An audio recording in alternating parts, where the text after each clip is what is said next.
Everything is falling into place for Emperor Theodosius IV. He has already dismantled the HRE, and the next target in his sight is the Empire of Hispania. His new goal is to end the Iberian struggle and assert dominance over the entire region before restoring the Roman Empire proper. The previous emperor of the Holy Roman Empire still exists, but is now relegated to a kingdom in North Africa.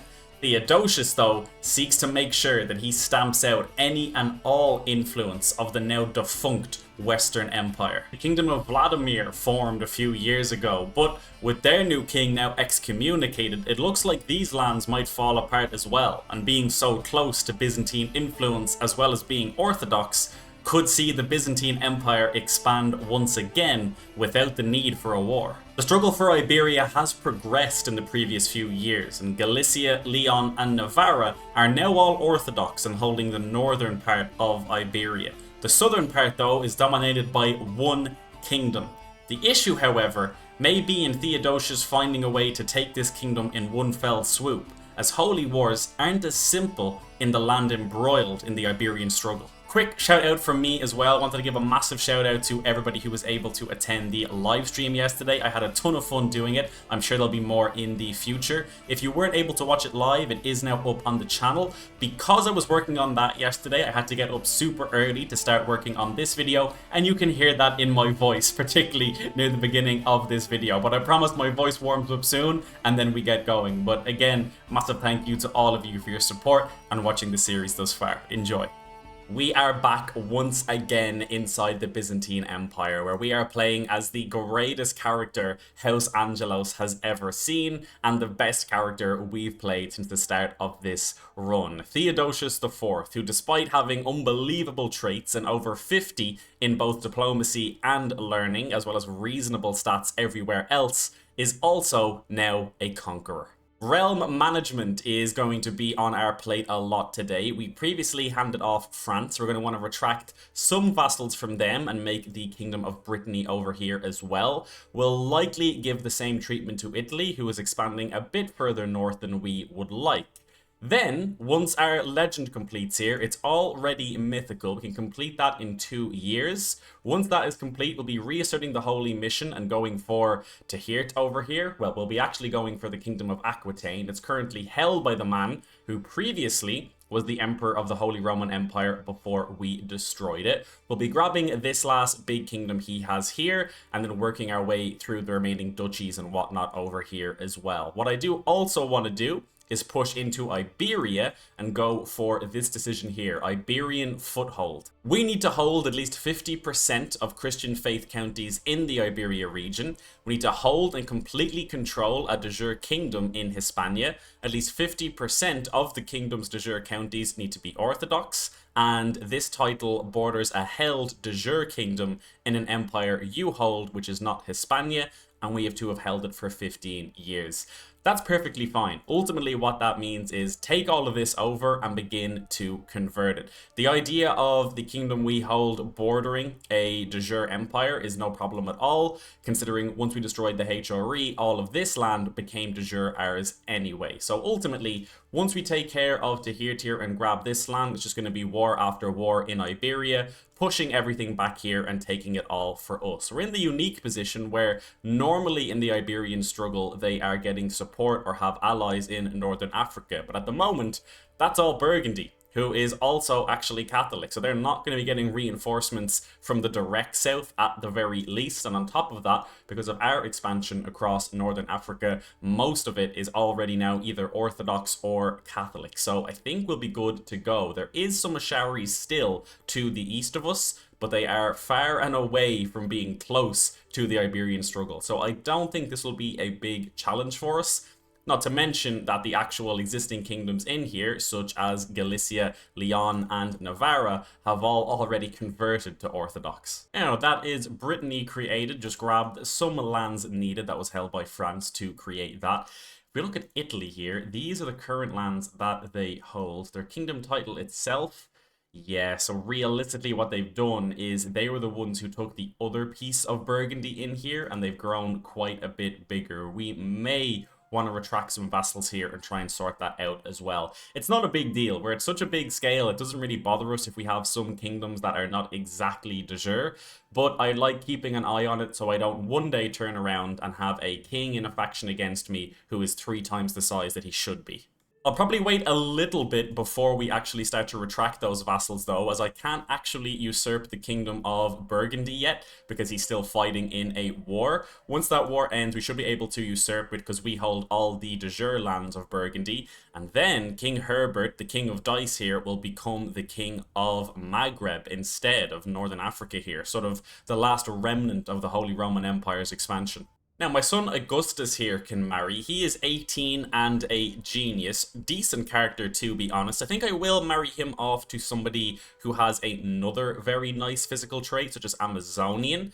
We'll marry you off here. Won't result in an alliance, but that's fine. And if we could get children who are both genius and Amazonian, that would be incredible. Although, to be honest, maybe if he has children who are that good, it will be him, but it's looking slightly more likely that I will try and actually make Theodosius, my own namesake here, the actual primary heir once he comes of age. He is also intelligent as well as comely, and he's an awful lot younger, which, you know, at this stage I prefer a nice young emperor taking power once I die. But we'll see how this plays out. I am only 37, we have lots of time to go. Now, I am also likely going to retire some of the kings here. For example, Catapan Simeon the Trickster of Italy is Orthodox, but is Cisalpine, and I would prefer to continue to spread Greek across the world, as well as keep House Angelos in power. So I am actually going to take a 29-year-old man from House Angelos here. I'm going to make sure he is first in line, and then I don't know if a king will retire as easily. He might form a rivalry with us, but technically we are in our right here to retire him. Costs a lot of influence. Not a problem for us, and we're coming up on 20,000. I'm not going to overly worry about this for each individual duchy, but it's quite nice when we have a king of a nice amount of land, when he is also Greek, because then when we give him the directive to promote culture, he is covering a much larger ground. I've also picked up about 15 feudal vassals. I'm going to go through each of these individually and convert them over to administrative as well, just in case. We are also about 3 years away from being able to move into the high medieval era, which will be very, very nice to pick up things like hoardings. We can upgrade all of our castles again. We can get castle baileys for the medieval era military buildings. Knighthood and whatnot can be quite nice. Trebuchets will be huge, but also urbanization here is very nice. On top of removing the development penalty, that is also what we need. You may have forgotten about it, but to upgrade our estate again. We haven't touched this in a while. Everything is maxed out, but once we get urbanization, we can then upgrade our estate to level 4, and we can get one whole other building slot in our actual domicile, which will be very, very nice. Now, I'm also going to put one of my family members into the theme of Upland here. Reason being, the current man here is a cannibal, which is not fantastic. Rakish, reclusive cannibal, who's also a beardless eunuch. So I think I will retire this man, get my family in control, and then I'll happily give my family the actual kingdom of Sweden as well. There you go, my friend. This will be quite nice, as Scandinavia is actually quite weak, and the more that my vassals want to expand into him, the better. Look at this, we've received a new nickname, the Great. My husband, have you heard what they call you? My wife Martha says to me while nodding acknowledging. They call you Basilius Theodosius the Great. Spectacular, is it not? Absolutely, we can get used to this. I think it's fitting too. I mean, everybody in House Angelos has achieved something great, but Theodosius is just really absolutely taken the place by storm. So we have the ability to host another chariot race. Normally, I would do this on cooldown just to pick up the gold. We don't really need gold right now, though. What I might actually do is wait, and once we finish this legend, when we start the other one, then host the chariot race to try and speed up how quickly the next legend spreads, so we can finish that one even quicker as well. Although, to be honest, what's holding us back from finishing these legends isn't even how long it takes to spread anymore. It's just how long we have to wait until we complete it because of the cooldown between finishing legends.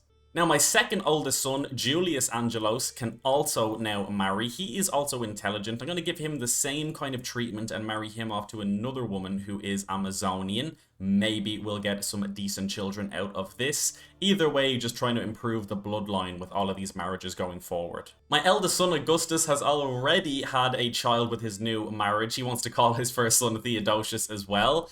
He is Herculean, which is great to see, but he did not pick up his father's trait of genius. That's okay, though. That's okay. Theodosius it is. You're more than welcome to name him after me.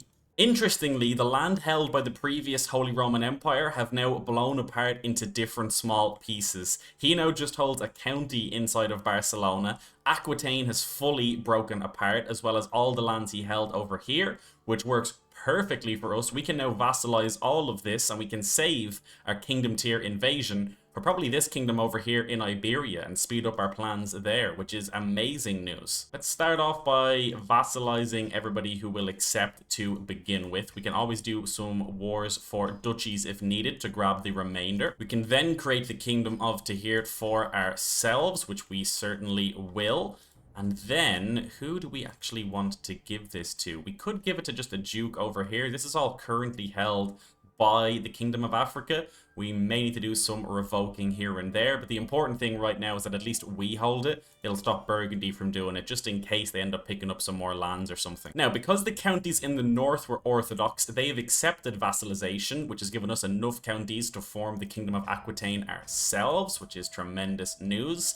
The remaining ones in here, though, are Catholic, so I don't think we will be able to grab these through a vassalage. We might have to do some duchy level wars. But what I might actually do... Oh, you actually are Catholic and you still accepted vassalage. Will the other ones as well? Well, this is transferring over to Pomerania. That's fine. You can have these that we picked up as well. I'm going to demand the conversion of the current Duchy of Aquitaine. If he will accept and become Orthodox, I'll happily give him the kingdom. Yeah, he will. Amazing. You, my friend... Actually, first of all, let's get you converted over to admin. And I'll happily give you the kingdom, and then you can actually grab all of this for me. Now, it also looks like Novgorod has broken apart, which once again has opened it up for us to actually start offering a vassalization over here. We're going to pick up a ton of land the same way we did over in Aquitaine. And then we can create the kingdom of Vladimir here for ourselves. We will grant it off to this man who already holds the Grand Principality, once we can make him admin, because he's not admin yet. Now, as I expand up here through offering vassalage, it just continues to give me even more of them. We will continue to get some more vassals going in here. We'll transfer them off as needed. That's not a problem at all. We can also create a few duchies here and there as well, but that's amazing. Without doing anything, we've expanded up into a whole new kingdom up here, largely thanks to the fact that they are all Orthodox already. Initially from our missionaries, and then from actually just dismantling the papacy and mending the Great Schism itself. But looks like we're actually going to pick up everything here up to at least the borders of where Ashari begins, which certainly works for me. Annoyingly, we have inherited a northerner conquest, which is interesting, but we should be able to deal with this without a problem. Now, we dealt with the initial army. I'm just going to white piece out the rest. It's not worth us spending our time over here just trying to, in a defensive war. So we will leave that as it is. Evangelize the pagans once again. Absolutely. We're going to the Khazars. Amazing. This actually works. It is specifically this man over here who's still Tengri, but he is Tengri over here, kind of in a sea of Ashari before it actually reaches sort of Tengri proper in and around. I was about to say Mongolia, but Mongolia's just broken apart. There's now Mongolia over here and here, with Siberia in the middle and Tartaria below it. Okay. Every realm is breaking apart except for ours here, but it's working to our advantage amazingly. I've also finally been able to usurp Burgundy, so I might try and just pull some vassals back from Italy here, if you don't mind, my friend. Thank you. King of Denmark now also speaks Greek. This is amazing news. That is also all of Burgundy retracted, so we can head down here and hand it off to you. You're the wrong culture, but that's fine. You're admin at the very least. There you go. There's Burgundy for you, my friend. Aquitaine's already doing exactly what I wanted, continuing to expand into these other duchies, which is fantastic to see. And obviously, what used to be Burgundy is now Maghreb, held by a Catholic Frenchman. Now, I can't currently do a holy war for this kingdom. What I'm not sure of, though, is if it's because we don't border him, which it might be, but it could also be because they're in the Iberian struggle. I'm not sure, but either way, I'm going to grab the Duchy of Barcelona here. It's going to Aquitaine anyway, but just so that we border him officially. Something else we can do down in Africa here is actually hand off the Kingdom of the Sahara. We actually managed to pick up enough titles down here that we can form it. There is quite a few more titles to take, but we have the majority, so we'll happily hand that off, continue the expansion down there. We've also had enough vassalization acceptance over here that we can now form the Kingdom of Frisia. I will happily create this. I think we just had one or two themes actually accept Duchy of Frisia here. If we can demand your conversion and make you admin, I will happily give you the Kingdom of Frisia, and you can expand that out in your own time.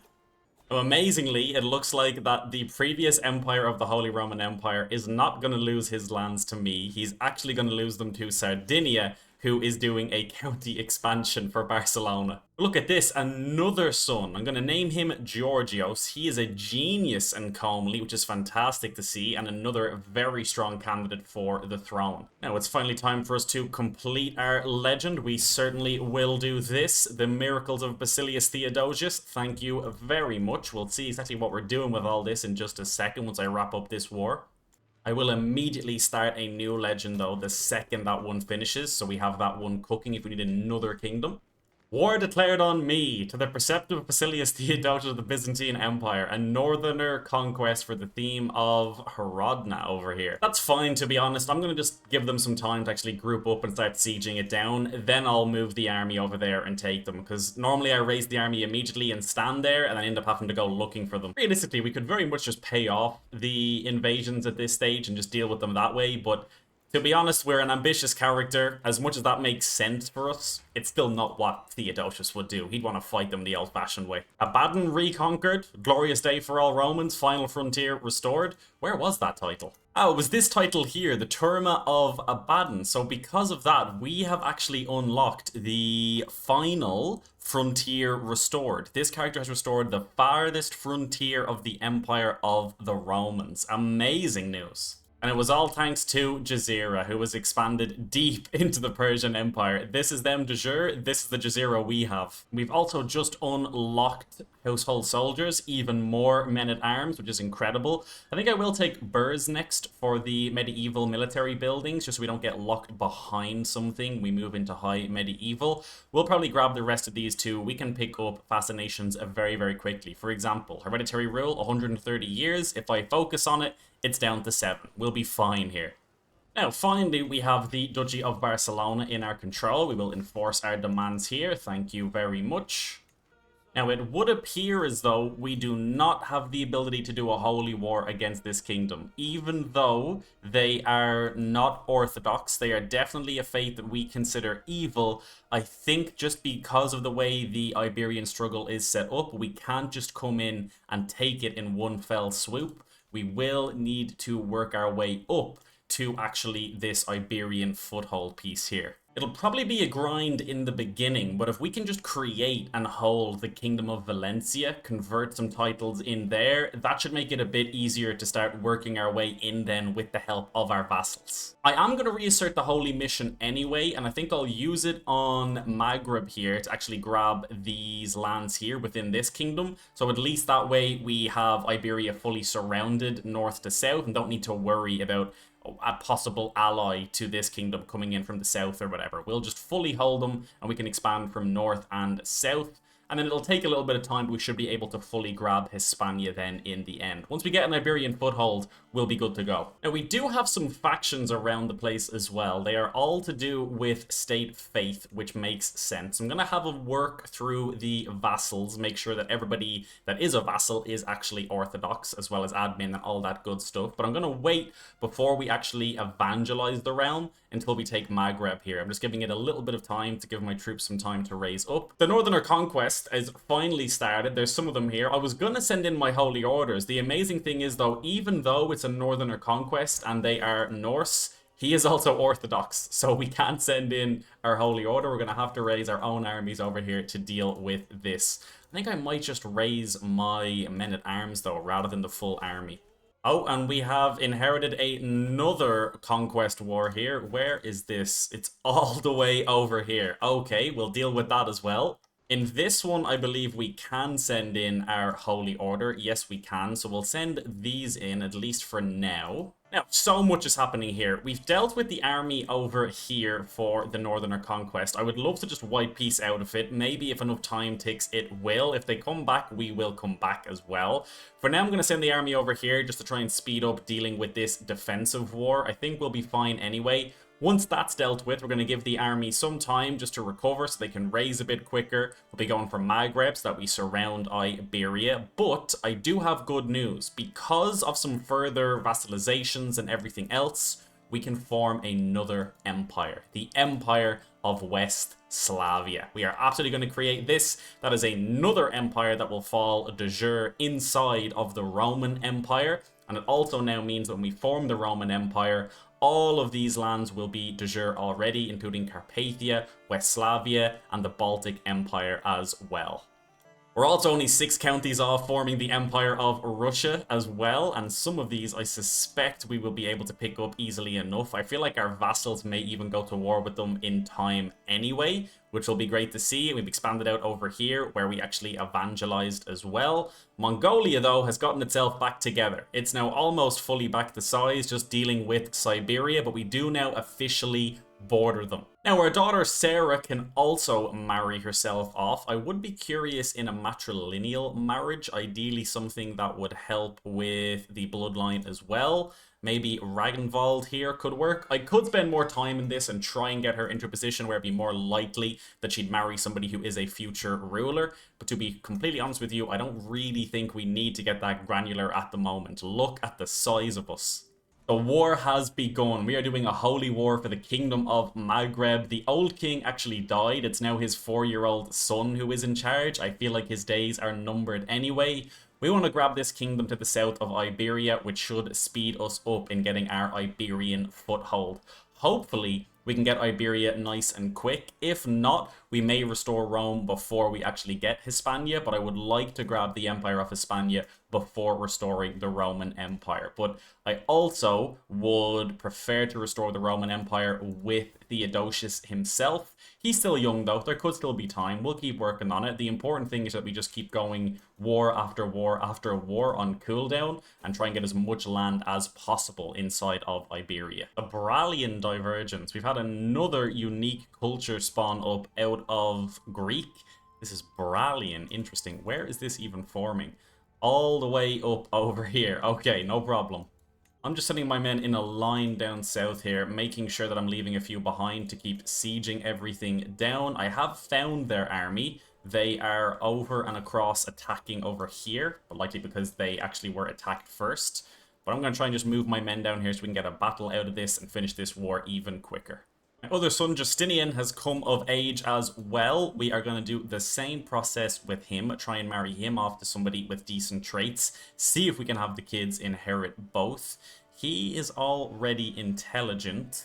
We could ideally find somebody who is Amazonian as well. You are, but you also have lover's pox, which is not ideal at all.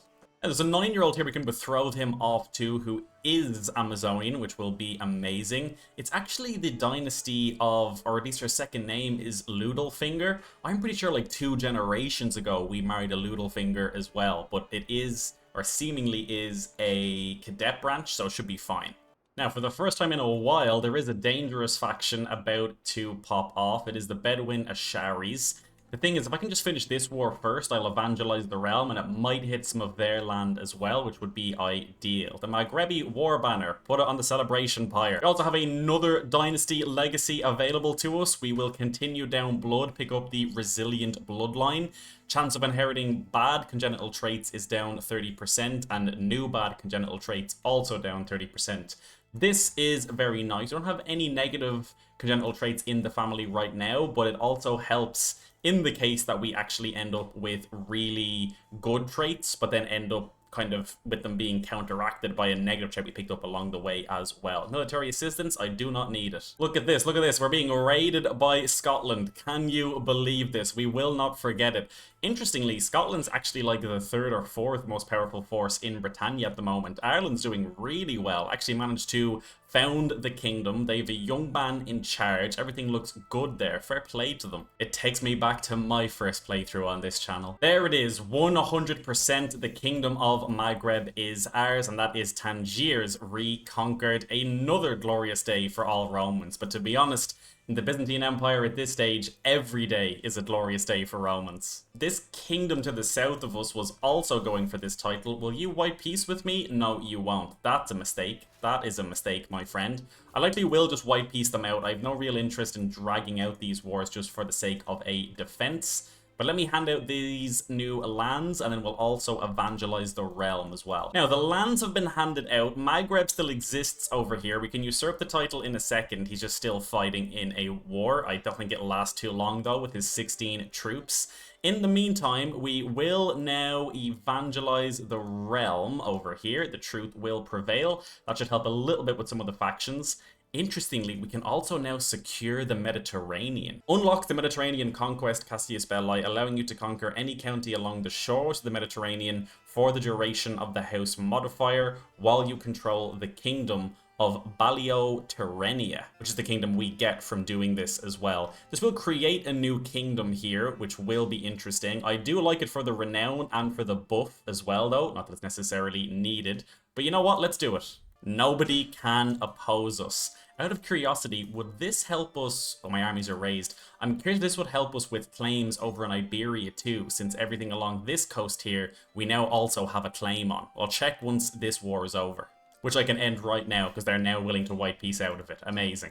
Okay, it will help, so we can do the de jure duchy and counties, which don't help us a lot. I suppose technically we could have done naval county invasion anyway for much of the same claims, but at least now we can also do Mediterranean conquest, which is nice. We are now in a position where we've picked up a lot of the empire titles that we would like. We're very close to getting Khazaria as well, just 2 counties off. Russia itself, we only need 4. The Volga-Ural over here, we need a little bit more, but we might get it. Scandinavia is something that we could maybe usurp, but we need quite a bit more of it. But we have everything that we said we wanted before actually restoring the Roman Empire, except for Hispania. Now, I'm a little bit concerned that we can't just seem to do a holy war for this entire kingdom. That would be incredible. We might have to just chip away at them instead. What I'm a little bit afraid of is just how long that might take, going county by county, especially waiting for the truce cooldown as well. Now, I did manage to pick up in our learning focus here flexible truces. So the truces are shorter and there's no prestige penalty for breaking them. So we might be able to work our way around that. But I just hope that we can take Hispania before we die, because once we take Hispania, I am then happy to restore the Roman Empire itself, and then, like I said, as Rome, finish off any other conquests we have internally, and then grab Britannia as well. And maybe, just for fun, also take the flight to Mongolia and see who comes out on top there as well. That's going to be it for this episode. Thank you all so much for watching. Please don't forget to like and subscribe if you enjoyed. A massive shout out to all of our current channel members helping to support the channel. And as always, a very special shout out to our Emperor's Hands tier, Faustbread, Spencer Roberts, and Batch Plays. Have a wonderful day, and I will see you all in the next video.